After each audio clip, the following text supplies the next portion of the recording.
मैं अमितेश सर आप सभी प्रिय विद्यार्थियों का रियांस कंपटीशन क्लास में स्वागत करता हूं। आज हम लोग पढ़ेंगे वायुमंडली पढ़ते हैं। आज हम लोग क्या पढ़ेंगे? वायुमंडली पढ़ते हैं। तो सबसे पहले हम लोग ये देखेंगे वायुमंडल में किन किन गैसों की अधिकतम प्रधानता है और या किसकी सबसे कम प्रधानता है। तो आइए हम लोग देखते हैं थोड़ा सा मैथ के अनुसार वायुमंडल की संरचना। तो पहले इसमें नोट कीजिएगा एक पॉइंट, वायुमंडल यहां पे नोट कीजिएगा,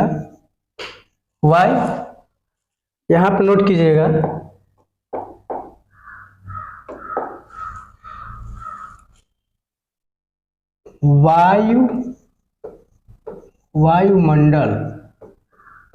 वायुमंडल में कौन कौन गैस कितने परसेंट पाए जाते हैं। तो सबसे पहले नाइट्रोजन आपका 78% पाया जाता है। नाइट्रोजन कितना?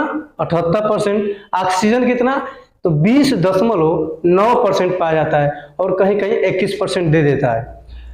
हालांकि परीक्षाओं में 21% आता है, जब थोड़ा सा लेवल की परीक्षा होती है तब उसमें परसेंटेज में देता है 20.9%, 20.8%, 20.4% ऐसे करके दे देता है जब पेपर का लेवल कुछ अच्छा रहता है। तब कार्बन डाइऑक्साइड आपका पाया जाता है 0.03%, आर्गन पाया जाता है 0.9%।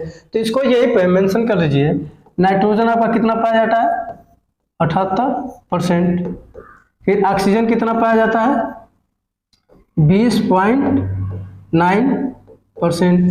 फिर कार्बन डाइऑक्साइड CO2, फिर CO2 पाया जाता है आपका 0.03%, है ना।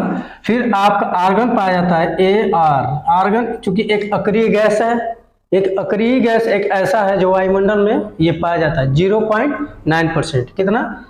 0.9%। ये क्वेश्चन तो बार बार पूछे जाते हैं, ये तो लाजमी कि ये क्वेश्चन बार बार पूछे जाते हैं। नाइट्रोजन कितना? 78%। ऑक्सीजन कितना? 20.9%। कार्बन डाइऑक्साइड कितना? 0.03%। आर्गन कितना? 0.9%। अब आते हैं हम लोग मेन तथ्य पे। जैसे पृथ्वी तल से देखिए, पहले तो इसको सीक्वेंस में सजाने के लिए दे देता है। पहला क्या है आपका? क्षोभ मंडल है। दूसरा क्या है? संताप मंडल है। तीसरा क्या है? मध्य मंडल है। चौथा क्या है? आयन मंडल है। पांचवा क्या है? वायुमंडल है। यानी कि पहला ट्रोपोस्फीयर क्षोभ मंडल, दूसरा स्ट्रेटोस्फीयर संताप मंडल, तीसरा बेसोस्फीयर मध्य मंडल, चौथा आयनोस्फीयर आयन मंडल, पांचवा एक्सोस्फीयर वायुमंडल, है ना। तो सबसे पहले हम लोग देखेंगे इसमें ट्रोपोस्फीयर यानी कि क्षोभ मंडल। चूंकि देखिए अब पेपर में आपका क्षोभ मंडल करके नहीं पूछ रहा है, अब सीधे इंग्लिश दे रहा है और इंग्लिश को ही हिंदी में लिख दे रहा है ट्रोपोस्फीयर। इसको अब हिंदी में नहीं दे रहा है, इसको एकदम हिंदी में इसको लिख दे रहा है ट्रोपोस्फीयर। अब क्षोभ मंडल नहीं दे रहा है, कहीं कहीं क्षोभ मंडल दे रहा है। तो इसमें देखिए क्षोभ मंडल में सबसे पहले इसमें जितने वायुमंडली यानी कि जिसमें मौसमी घटनाएं होती हैं, जैसे बादल का गरजना, बारिश होना, बिजली का तड़कना, आंधी आना, ये सब क्या है? सब इस क्षोभ मंडल में होता है। कौन कौन सा होता है? पहले तो देखिए बादल पहला बादल, है ना।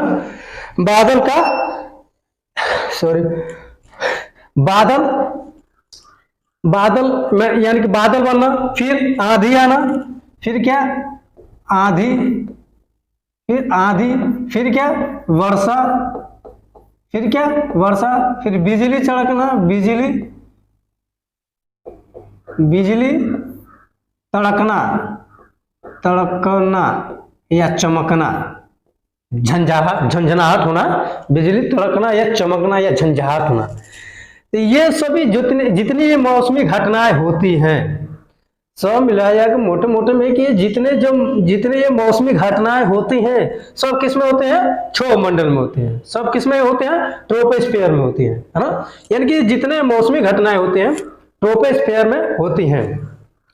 और इसमें एक पॉइंट ये नोट कीजिएगा कि जब हम पृथ्वी तल से ऊपर की तरफ, पृथ्वी तल से जब हम ऊपर की तरफ जाते हैं, जैसे कि हम पृथ्वी तल से 165 मीटर ऊपर जाएंगे तो तापमान में 1 डिग्री सेल्सियस की क्या होगी, गिरावट होगी। जैसे कि मान लीजिए हम यहां से हम 165 मीटर जा रहे हैं, कितना 100, यहां से हम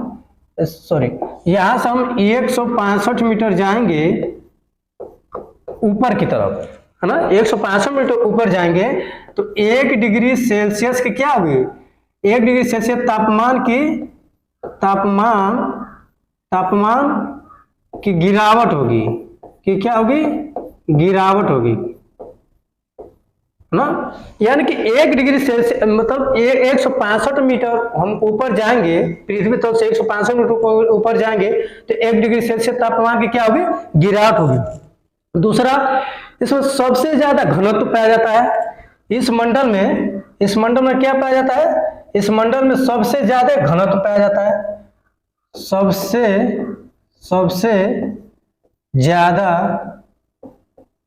घनत्व पाया जाता है ना। इस मंडल में सबसे ज्यादा घनत्व पाया जाता है।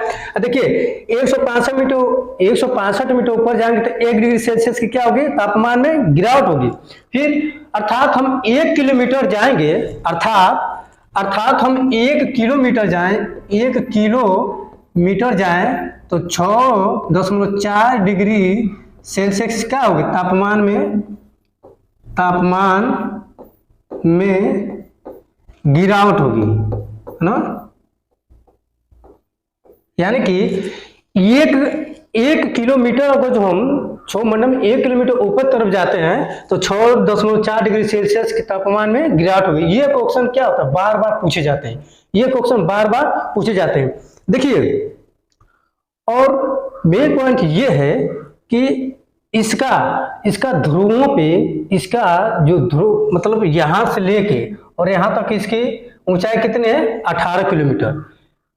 ध्रुवों पे इसकी ऊंचाई कितनी हो जाती है, 18 किलोमीटर। क्योंकि अब वही जब हम विषुवत पे जाते हैं तो इसकी ऊंचाई कितनी हो जाती है, 8 किलोमीटर। विषुवत से कितनी हो जाती है, 8 किलोमीटर। अब थोड़ा सा इसमें देखिए, जो हम लोग देखते हैं जब बादल पूरा छाया होता है और जो इंद्रधनुष का जो आकार का हम लोग देखते हैं, इंद्रधनुष देखते हैं, वह क्रिया किस में होती है, क्षोभमंडल में। इंद्रधनुष जो हम लोग देखते हैं, इंद्रधनुष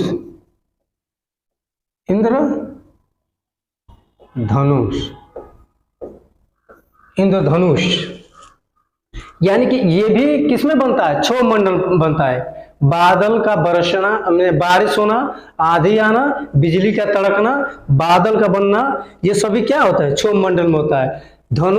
इंद्रधनुष का बनना, ये भी कहाँ होता है, क्षोभमंडल में होता है। सबसे ज्यादा घनत्व वाला मंडल कौन सा हो जाएगा, क्षोभमंडल हो जाएगा। ये सब समझ में आया। यानी कि ये सब क्या होता है, ट्रोपोस्फियर यानी कि क्षोभमंडल में होता है। इसकी ऊंचाई का कितने, पृथ्वी तल से 18 किलोमीटर ऊंचाई है।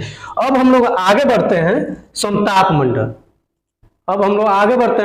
समताप मंडल, जिसको कहते हैं स्ट्रेटोस्फेयर, जिसको क्या कहते हैं, स्ट्रेटोस्फेयर।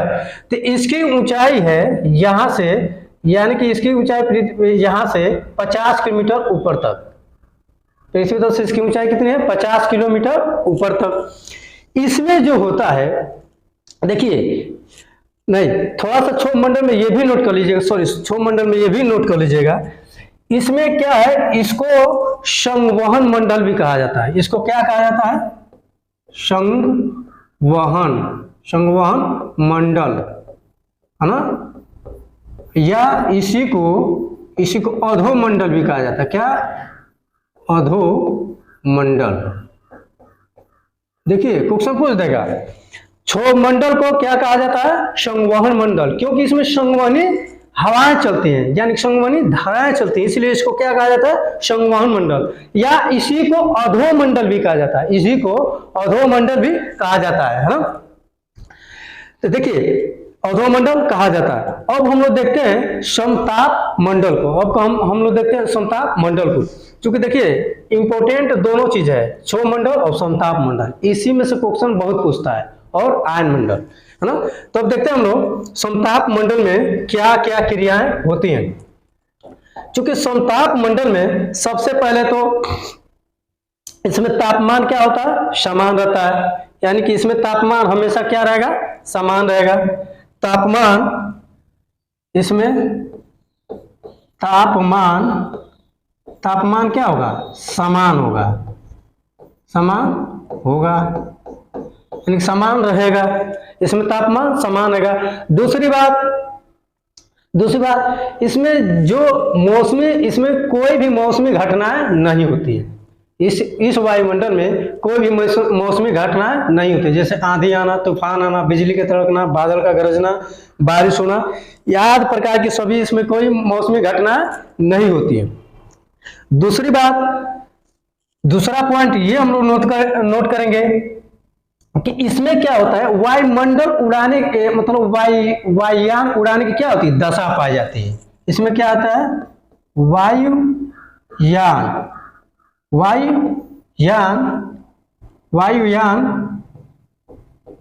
उड़ाने की दशा पाई जाती है, है ना, दशा पाई जाती है ना। तो इसमें क्या कहा जाता है, इसमें वायुयान उड़ाया जाता है, यानी कि जहाज मतलब जो भी जहाजें उड़ती हैं किस मंडल में उड़ती हैं, समताप मंडल में। जो भी जहाजें उड़ती हैं किस मंडल में उड़ती हैं, समताप मंडल में। दूसरी बात, इसमें ओजोन गैस की क्या पाई जाती है, एक परत पाई जाती है। इसमें ओजोन गैस की क्या पाई जाती है, यहीं पे एक ओजोन गैस की क्या पाई जाती है, परत पाई जाती है। यहीं पे ओजोन गैस की क्या पाई जाती है, एक परत पाई जाती है। क्या पाई जाती है, यहीं पे ओजोन गैस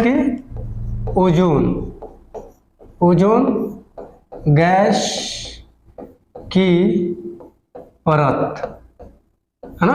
इसमें क्या पाया जाता है, ओजोन गैस की परत पाई जाती है। ओजोन गैस का काम ये है, जो ओजोन लेयर है इसका काम ये है कि जो परावैंगनी किरण आती हैं, जो सूर्य द्वारा परावैंगनी किरण आती है उनको क्या कर लेती है, ये अवशोषण कर लेती है। इसका कार्य क्या है, इसका कार्य ये है कि ये परावैंगनी किरण को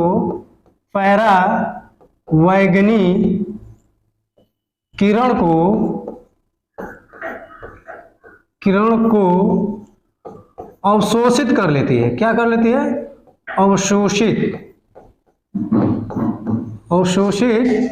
कर लेती है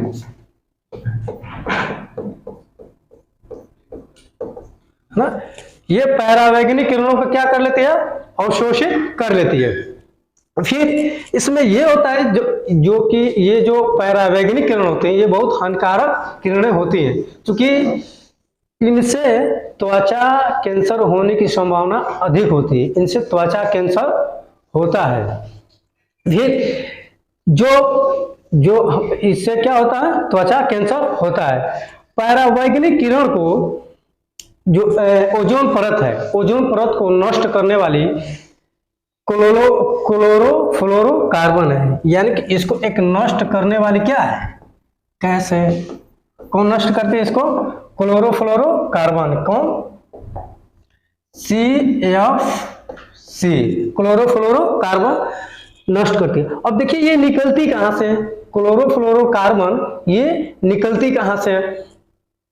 तो क्लोरोफ्लोरोकार्बन जैसे कि मान लीजिए, जैसे कि रेफ्रिजरेटर हुआ, AC हुआ, फ्रिज हुआ, कूलर हुआ, इसमें से क्लोरोफ्लोरोकार्बन गैसें निकलती हैं जो ओजोन परत की लेयर को क्या करती है, नष्ट पहुंचाती है, यानी कि हानि पहुंचाती है।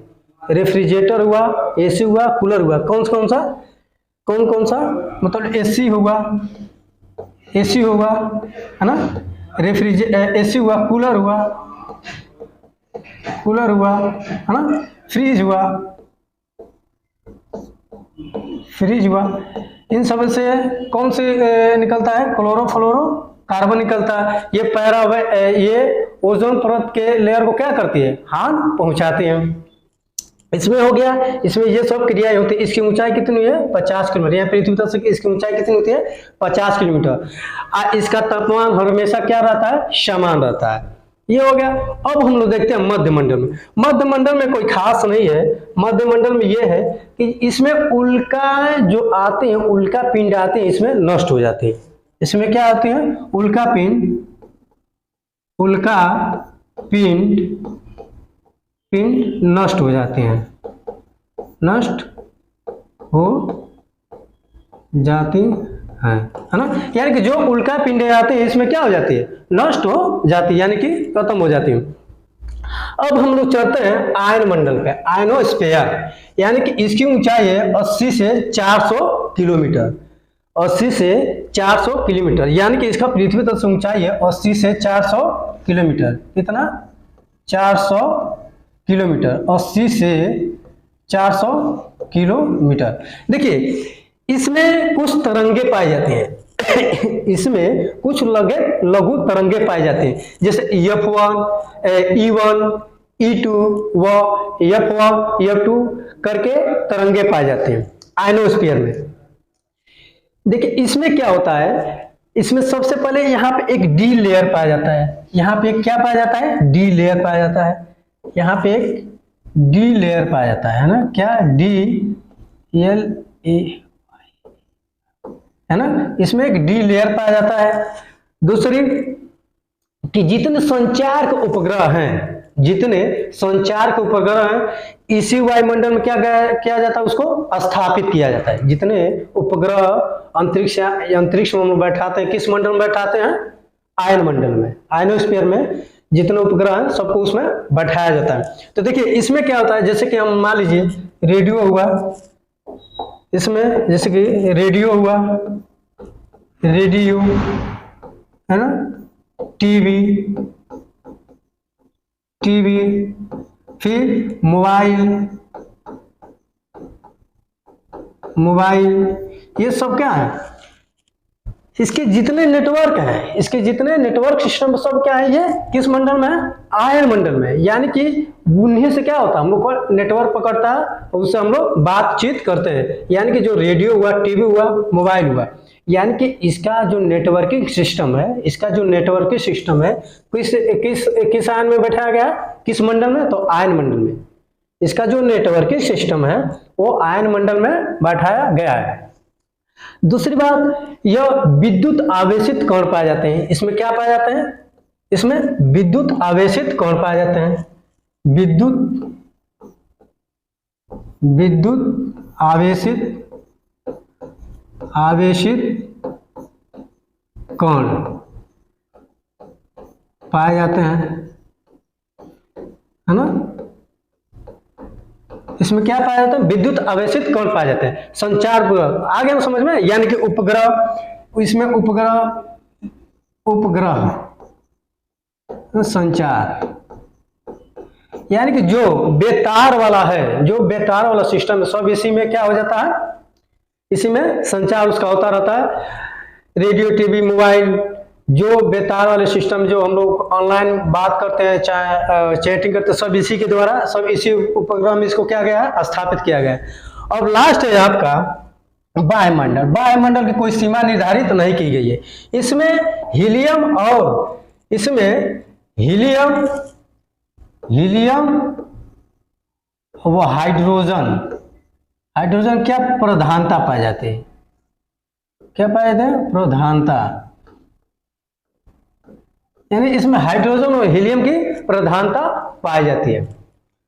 तो हमको लगा कि ये मतलब समझ में आ गया होगा आप लोगों को।